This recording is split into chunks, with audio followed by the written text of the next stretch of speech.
And so, on board Shepherd 1, the official Vatican plane, a Pope touched down in Ireland for just the second time in history. Given the deep crisis within the Catholic Church, the Vatican flag flying upside down, traditionally a sign of distress, seemed somehow fitting. This time there was no kissing of the tarmac, but this is a different Pope in a very different island.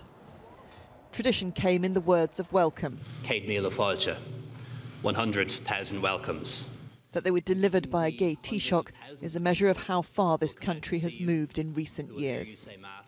The welcome may have been warm, but it was followed by a clear and forceful condemnation of the abuse scandals and cover-ups linked directly to the Vatican. As you've said, there can only be zero tolerance for those who abuse children or facilitate that abuse. And we must now ensure that from words flow actions. And yet, from the Pope himself, there were no promises of further action, just a repetition of regret ahead of a meeting with victims.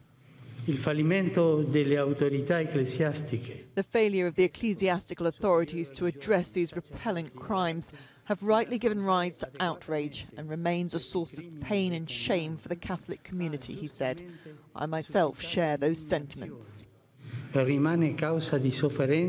words have done little for those he sought to address. I'd wanted the Pope to have said the same thing I've been asking popes to say for 20 years, that the Vatican has implemented a willful, deliberate cover-up of the rape and abuse of children, the crimes of the clergy against women, against vulnerable adults, against children, and that it did so underpinned by its laws and its norms to protect the institution, its power and its money. The last time the Pope Mobile toured Ireland, millions were on the streets. There are fewer now, a reflection of how much Ireland and the Church have changed.